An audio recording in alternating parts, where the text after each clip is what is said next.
Hello everyone, Stephen Kaufman here, co-founder of the Garbage Man's Guide. And we're going to tackle a subject that's very, very challenging for a lot of us, having a difficult conversation. Now, in any difficult conversation, there are two factors at play, and how much you emphasize one over the other is pretty much going to determine whether the conversation goes well or goes sideways. So the first factor is feelings. Now, conflict's full of emotions, and if you want to resolve it, you've got to be sensitive to the fact that everyone involved has feelings about what's going on, and some of those are really strong. Now, the other factor is outcome, which is like a goal, keeping the house clean or hitting our quarterly sales numbers. And when you're facing a difficult conversation, it's critical to find a balance between these two factors. So if you spend all your time, say, focusing on the person's feelings, they may feel better after the conversation, but there's no action plan. There's no specific way to make things better. And at the same time, if you're focused purely on outcome, you're going to come across as if you're talking down to the other person, that you're unfeeling, you're bossy, and that you're putting all of your emphasis on the intangible, the family or the company, instead of the very tangible, the other person. That'll keep creating the same old garbage, and the conflict is never going to end. So with that as the introduction, now let's jump into a straightforward, practical plan on how to have a difficult conversation with someone.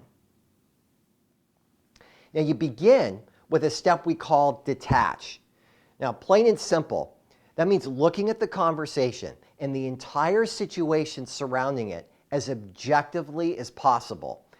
Always remember that the behavior you see from the other person may be rooted in something that has nothing to do with the conflict that's in front of you. That can help you detach from the situation, especially if you know that there's some extenuating circumstances at play.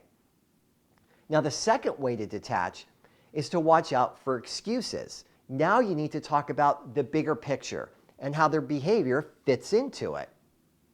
Again, you want everyone to bring their best game to the company or the family or their volunteer group, and you do that by being respectful and understanding of the other person's feelings, but at the same time, maintaining your own responsibility and your commitment to the outcome.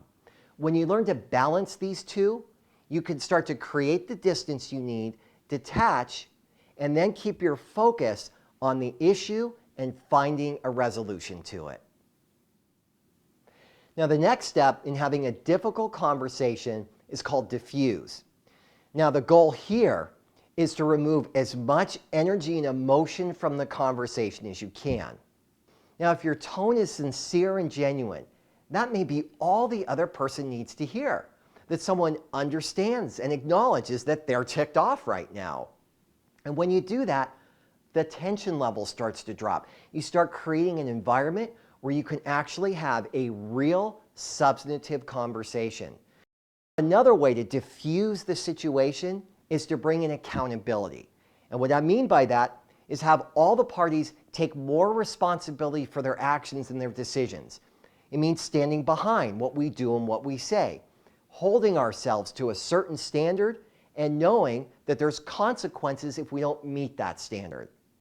You want to try and get as much motion and energy out to turn it down a notch or two.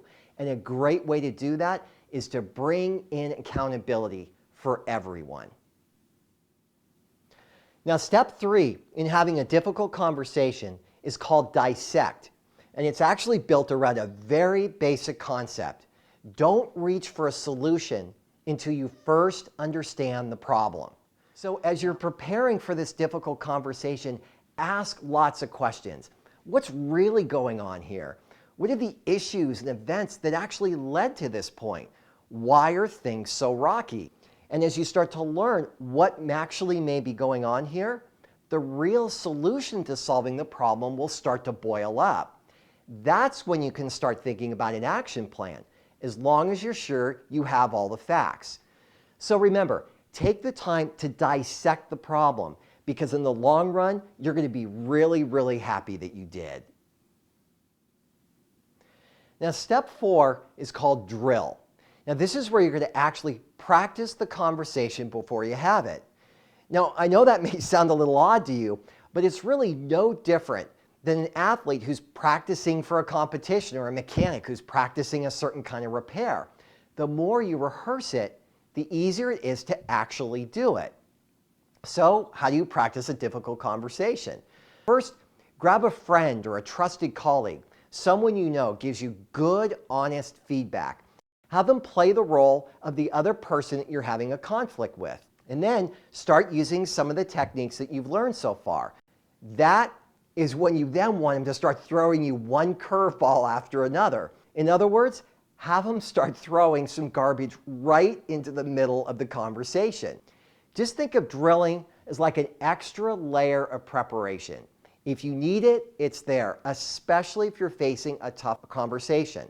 So remember, use it, prepare for it, and you'll be so much more ready when that conversation actually takes place. Now, the last step is called deploy. So you've done your research, you've thought through all the key issues. Now it's time to actually have the conversation.